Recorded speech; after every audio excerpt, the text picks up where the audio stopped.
You don't trust yourself as much as you think you do.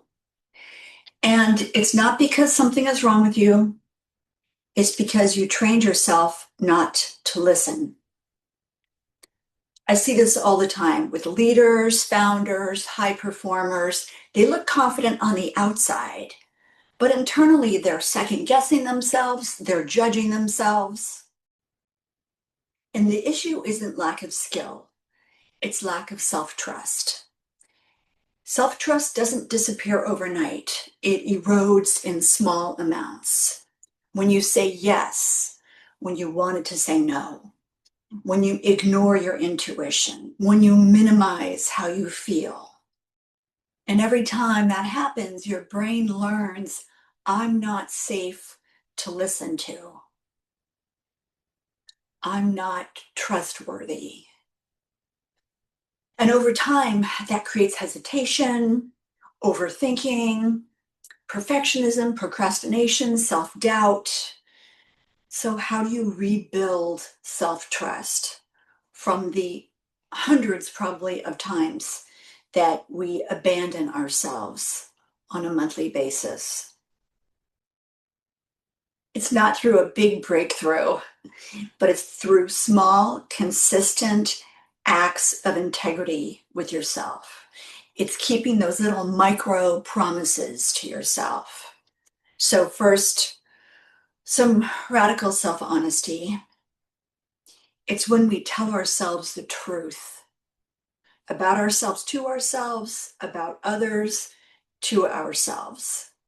And then we get to choose how we want to behave, how we want to move forward, what feels in integrity with ourselves. When we ask, where did I abandon myself? What am I pretending that I don't know? What am I actually feeling right now? And this isn't about fixing anything. It's about being honest enough with ourselves to see what's true. And that's where trust starts. Second, it's those micro promises I mentioned a minute ago, keeping those small micro promises to yourself. We don't need to make big, huge changes. We just need to learn that we are trustworthy. Simple things, simple promises like, I'll drink a glass of water when I first wake up in the morning. I'll step outside and get some sunshine when I'm feeling a little bit fried. I'll say no if something feels a little off. And then you actually do it. You follow through. You follow through for yourself. And your brain starts to learn, I can trust myself. I'm trustworthy.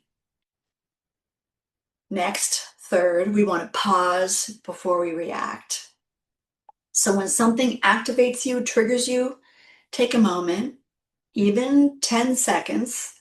If you need a little phrase that will give you some breathing room, you can even say, that's interesting. Or let me think about that. When we pause, when we breathe, when we ask ourselves, what would support me right now? A part of ourself then gets the message, I'm here for you. I'm listening to you. And that really starts to rebuild trust. Fourth, repair quickly when you break your word to yourself. Look, you're human. I break my word to myself too, and then I repair as quickly as I can so I can restore trust. And self-trust isn't built through perfection, it's built through effective and swift repair, just like in relationships. This is your relationship with yourself. So instead of saying, I failed, I messed up, say, okay, I dropped the ball, I messed up. What's one small thing I can do right now to make it right? When we combine that compassion with accountability, we create trust. And finally, tell yourself the truth about how you feel, about what you want, about what isn't working in your life. Because the more honest you are with yourself, the more powerful and authentic you become. Self-trust isn't a feeling, it's a pattern, it's a behavior, it's evidence built over time. Start with a simple question. Where did I abandon myself?